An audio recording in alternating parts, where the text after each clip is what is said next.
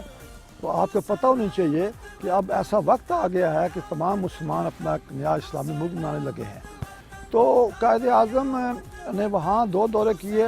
اور اسی وقت انہوں نے فرما دیا تھا کہ کشمیر جو ہے یہ جیسے آپ نے کہا لازم مظلوم، یعنی قائد اعظم نے فرمایا کہ اٹ از لائف لائن جگر وین آف پاکستان، شہداگاہ پاکستان کی. ابھی آپ دیکھیں نا پاکستان اور کشمیر کے اقتصادی ہم ایک ہیں، مذہب ہمارا ایک ہے، کلچر ہمارا ایک ہے، اور پھر سب سے بڑی بات یہ ہے کہ جو کشمیر ہے یہ لینڈ لاکڈ ایریا ہے. کشمیر کا تو کوئی جغرافیائی تعلق سرحد بنتی نہیں تھی، یہ تو انہوں نے دھوکہ کر کے یہ علاقے جو ہیں ان میں سے ان کو رستہ دیا ہے، ورنہ گرداسپور وغیرہ سے تو یہ تو کسی طریقے سے ہندوستان کا پارٹ نہیں بن سکتا. اور پھر یہ ہے کہ جب یہ لارڈ ماؤنٹ بیٹن کی جو میٹنگ تھی chamber of commerce chamber of princes جس میں یہ تمام نوابین تھے، وہاں فیصلہ ہوا کلیئر کا تاریخ کا ریکارڈ ہے کہ جن علاقوں میں مسلمانوں کی اکثریت ہے وہ پاکستان کے ساتھ جائیں گے، جن میں ہندوؤں کی اکثریت ہے وہ ہندوستان کے ساتھ جائیں گے. قائد اعظم جب جاتے تھے کشمیر کے اندر، کشمیر میں ان کا بڑے شاندار استقبال بھی ہوئے، تو جو کشمیری مسلمانوں کی وہاں اکثریت بھی تھی، جس طرح وہاں جوش جذبہ تھا، تو رکاوٹ کیا چیز بنی کہ وہ اس تحریک کا حصہ نہ بن سکے؟ اصل مسئلہ یہ تھا کہ حق خود ارادیت پر اگر ہندوستان عمل کرے تو انہیں پتہ ہے کہ یہ تو پاکستان کے ساتھ جائیں گے، مسلمان ہیں. اس وقت یہ ہوا کہ پونچھ کے لوگوں نے اور کشمیر کے اکثر لوگوں نے پاکستان کا نعرہ لگایا، لیکن یہ بات ہمیں ماننی چاہیے کہ شیخ عبداللہ کو نہرو نے اپنے چکر میں لیا. ٹھیک، یہ تاریخ کا حصہ ہے، اس کو کوئی جھٹلا نہیں سکتا. میرے نزدیک یہ بنیادی بیسک فالٹ جو ہوئی ہے وہ شیخ عبداللہ کا یہ کہنا جی کہ ہم انڈیپینڈنٹ کشمیر بنانا چاہتے ہیں. اس نے مہاراجہ کو ذہنی طور پہ تیار کیا کہ اگر میں وزیر اعظم بن جاؤں تو تم مہاراجہ ہی رہو گے، اور اسی طریقے سے نرم الفاظ میں یوفیزم استعمال کرتے نہرو سے بھی کہا فی الحال ہمیں یہ کر لینے دیں، بعد میں ہم ہندوستان سے مل جائیں گے. اس میں شیخ صاحب کا کردار جو ہے نا وہ اچھا ہے. اب کی کتاب ہے آپ نے بھی پڑھی ہوگی، تو وہ آتش چنار، تو آتش چنار میں وہ لکھتے ہیں، میں نے کہا کوڈ بھی کیا ہے کہ ان کو پھر آخر میں لکھنا پڑا کہ گو میں نے ان کا ساتھ دیا لیکن نہرو نے بھی مجھے جیل میں ڈال دیا، اندرا گاندھی نے بھی جیل میں ڈال دیا، تو غداروں کا انجام تو پھر ایسے ہی ہوگا نا جی، پھر جیل میں جائیں گے. تو یہ اس میں شیخ عبداللہ صاحب نے اپنی وزارت عظمیٰ کے لیے، پھر اس کے بعد ان کا بیٹا بنایا ہے، پھر اس کا پوتا بنا ہوا ہے. تو میں سمجھتا ہوں کہ اس میں شیخ عبداللہ صاحب کا ہاتھ ہے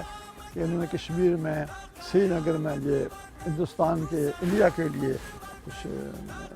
ایک نرم گوشہ پیدا کیا لوگوں میں. یہ تو تاریخ کا ریکارڈ. قربانیوں سے ملا ہے وطن تو ہماری وفا کا صلہ، چاند چمکا تو روشن ستارہ ہوا. برِ صغیر میں جب ہندوستان اور پاکستان 2 ملک وجود میں آ گئے تو کشمیر کی جو صورتحال ہے وہ مزید بگڑتی گئی. اقوام متحدہ میں بہت ساری قراردادیں کشمیر کے بارے میں موجود ہیں جن میں حق خود ارادیت کو تسلیم کیا گیا، لیکن اقوام متحدہ کی قراردادوں پہ آج تک عمل درآمد نہ ہو سکا. اس کی بنیادی وجہ کیا ہو سکتی ہے، آئیے جانتے ہیں.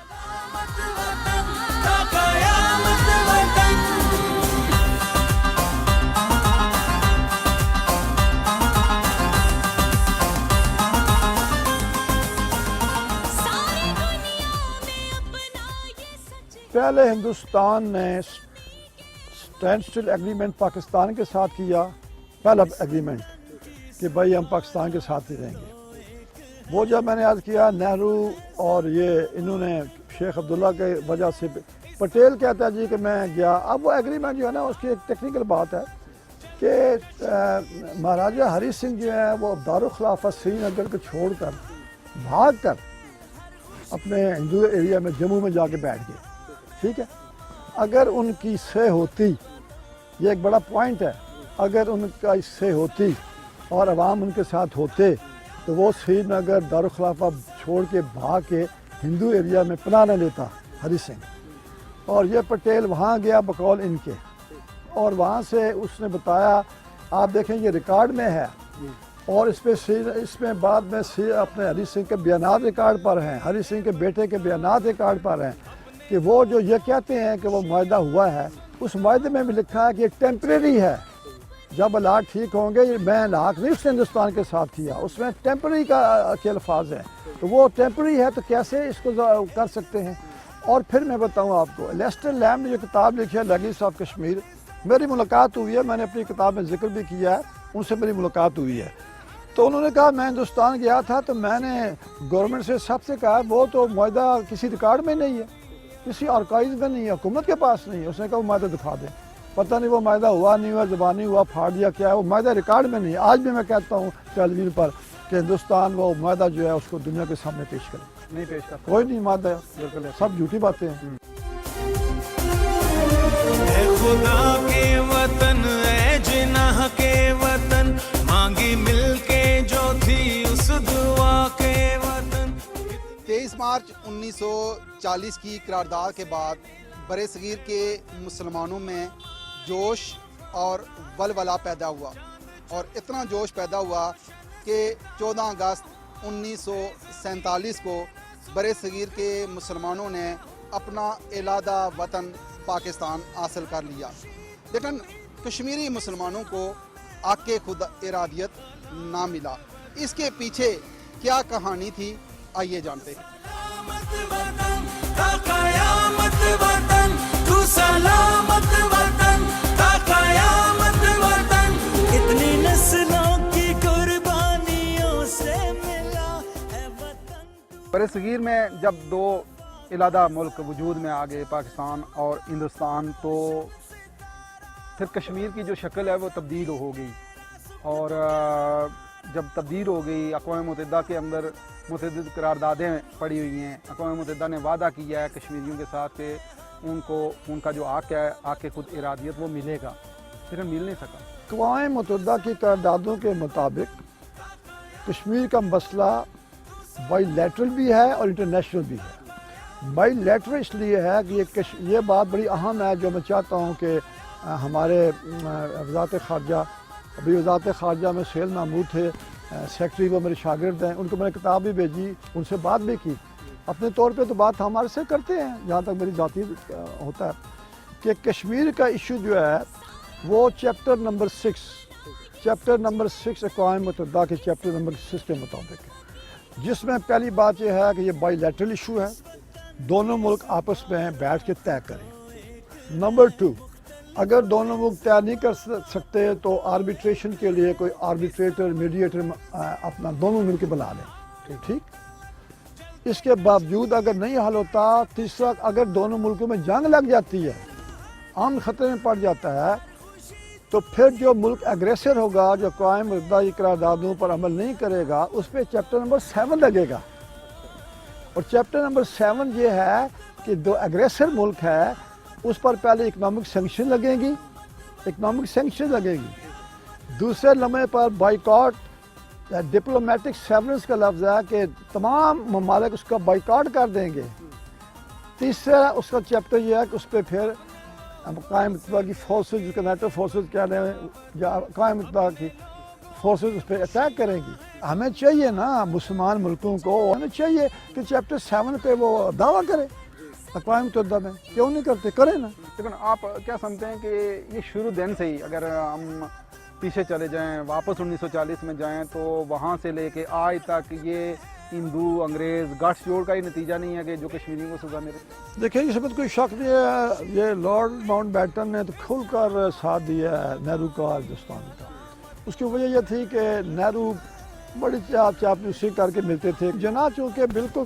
اصولی بات کرتے تھے، تو لارڈ ماؤنٹ بیٹن کا میرا خیال ہے نظریات کے علاوہ کوئی تھوڑا سا اینٹی مسلمان تو یہ لوگ ہیں ہی ہیں، لیکن وہ جناح سے کوئی پرسنالٹی نفسیاتی طور پہ کلیش بھی ہوگا، جناح تو ایکول لیول بات کرتے تھے۔ 5 اگست 2019 کے اقدامات ہیں ہندوستان کے، اس کے بعد تو مزید بگاڑ پیدا ہوا کشمیر کے اندر جو وہ نہیں کر سکتا تھا، اور اس نے وہ کیا 35A کا خاتمہ کیا, 370 کا خاتمہ کیا. تو اب آپ کیا امید لگائے رکھے ہیں اقوام متحدہ سے کہ اقوام متحدہ کیسے اس تنازع کو حل کر سکتے ہیں؟ تو جو ابھی میں نے ذکر کیا نا کشمیر انڈر سیج اپنی کتاب کا, یہ کتاب 5 اگست 2019 کے بعد کے واقعات پر عالمی کے اثرات پر, پوری کتاب اس پر ہے. ٹھیک, پہلی بات یہ ہے کہ انڈیا کے کانسٹیٹیوشن میں کشمیر کو اسپیشل اسٹیٹس آج تک دیا گیا ہے شروع سے. بھائی اگر کشمیر متنازع علاقہ نہیں ہے تو انڈیا کے کانسٹیٹیوشن میں باقی جو ریاستیں ہیں ان کو کیوں نہیں, ان پر کیوں لکھا اسپیشل اسٹیٹس کیوں نہیں ان کا؟ اس میں لکھا ہوا ہے کہ اس کا فیصلہ جو ہے اقوام متحدہ قراردادوں کے اور پلیبسسٹ کے مطابق ہوگا, سیلف ڈٹرمنیشن کا لکھا ہوا ہے. ٹھیک ہے, اور پھر اقوام متحدہ میں پھر کیوں تم لوگوں نے کہا کہ ہم پلیبسسٹ پہ کرائیں گے جی؟ تو یہ جو ہے the revocation of 370 article in the constitution of India and 35A, یہ تو انڈین کانسٹیٹیوشن کے بھی خلاف ہے, اقوام متحدہ کے قراردادوں کے بھی خلاف ہے. اور اگر کشمیر کی اسمبلی ہوتی تو اس میں لکھا ہے کہ کوئی بھی ریزولوشن جو انڈیا پہ کرے گا اسمبلی میں, جب تک کشمیر کی اسمبلی اس کو اپروول نہیں دے گی وہ نہیں مانا جائے گا. تو تینوں طریقے سے یہ معاملہ صاف ہے ان کا, تو وہ تو ایک بالکل انلیگل بات ہے. 23 مارچ 1940 کی جب ہم بات کرتے ہیں تو اس کے بعد جو جوش جذبہ برصغیر کے مسلمانوں میں پیدا ہوا اور انہوں نے چند سالوں میں اپنا وطن حاصل کر لیا مسلمانوں نے. اب کشمیر کی جب ہم بات کرتے ہیں تو کشمیر میں وہی جذبہ آج بھی موجود ہے, اسی طرح تڑپ موجود ہے, ولولہ موجود ہے, اور پاکستان کے ساتھ جو ہمدردی ہے, جو مضبوط رشتہ ہے, لازوال رشتہ ہے, اور دونوں طرف دیکھیں تو محبت کے جو پھول نچھاور ہوتے ہیں ایک دوسرے کے لیے, اور وہاں کے لوگ کہتے ہیں کہ ہم ہیں پاکستانی, پاکستان ہے ہمارا. آپ کیا کہتے ہیں کہ یہ جو جوش و جذبہ ہے یہ ہمارے جو بزرگوں کا تھا اسی طرح قائم و دائم ہے؟ دیکھیں میں آپ کو بتاؤں کہ سری نگر میں سردار ابراہیم خان صاحب وہ بیشتر تھے, وہاں پر ان کے گھر میں پہلی قرارداد علاقے پاکستان ہوئی تھی. کشمیر ساگا ان کی کتاب بھی ہے. ٹھیک ہے, اور یہ میں فخر سے کہتا ہوں کہ سردار ابراہیم خان, سردار عبدالقیوم خان, سردار سکندر حیات خان تینوں جہاں پریزیڈنٹ رہے ہیں, پھر تینوں کشمیر میں پونچھ میں میرے والد تحسین جافری کے شاگرد رہے ہیں, لہٰذا مجھ سے شفقت کرتے رہے ہیں اور تینوں کے ساتھ بہت انٹریکشن ہوتا رہا ہے کشمیر پر. تو یہ تینوں اس بات کے گواہ ہیں, اس لیے میں نے کا نام لیا کہ یہ شخصیات تھی کہ کشمیر کے لوگ پاکستان 47 بننے سے پہلے ہی پاکستان زندہ باد کے نعرے لگا رہے تھے. ٹھیک ہے نا, وہ جذبہ آج بھی قائم ہے. وہ جذبہ قائم نہ ہوتا تو ہندوستان کی 10 لاکھ فوج کشمیر میں نہ بیٹھی ہوتی. کہتے ہیں جی کہ ایک بندے پر 10 فوجی بیٹھے ہوئے ہیں اور ظلم و ستم کی انتہا کر دیے. unprecedented atrocities are being inflicted on the Kashmiris. تو اگر یہ بات کشمیری میں جذبہ ہے آزادی پاکستان کا لاحق نہیں ہے تو ہندوستان فوج اٹھا لے, اپنی خود رائے شماری کرا لے. تو یہ بات بالکل میں آپ سے کہتا ہوں کہ کشمیر کا بچہ جو ہے وہ آزادی چاہتا ہے اور علاقے پاکستان چاہتا ہے انشاءاللہ. اور آج کی جو نوجوان نسل ہے ان کو آپ کا میسج کیا ہوگا کہ جو پاکستان کے خلاف سازشیں ہو رہی ہیں پوری دنیا کے اندر, ہندوستان سازشیں کر رہا ہے اور ہمارے نوجوانوں کو گمراہ کرنے کی ایک منظم سازش کی جا رہی ہے, کیا پیغام دیں گے؟ میں تو نوجوانوں کو یہی کہوں گا کہ وہ میڈیا کے طور پر جو میڈیا میں کر سکتے ہیں, پاکستان میں ہمارا ڈائسپورا پاکستان سے باہر جو ہے کشمیری, میں تو چونکہ دنیا میں جاتا ہوں تو کشمیری نوجوان تو پوری تحریک ہے ان کی, لگے ہوئے ہیں اور ہندوستان کے خلاف. اب یہ کچھ مثلا میں کھل کے کہتا ہوں, انڈیا اور اسرائیل انہوں نے اپنے لوگ چھوڑے ہوئے ہیں جو پاکستان کے خلاف پروپیگنڈا, جو پاکستان کے خلاف پروپیگنڈا کرتا ہے وہ یقیناً اسرائیل کا اور انڈیا کا ایجنٹ ہے. وہ میرے نزدیک کو بس پتہ نہیں پھر کیسا کلمہ گو ہے, اس کو پتہ ہوگا. کوئی کلمہ گو جو ہے وہ پاکستان کے خلاف بات نہیں کر سکتا اور کشمیر اور پاکستان کے علاقے کے خلاف بات نہیں کر سکتا.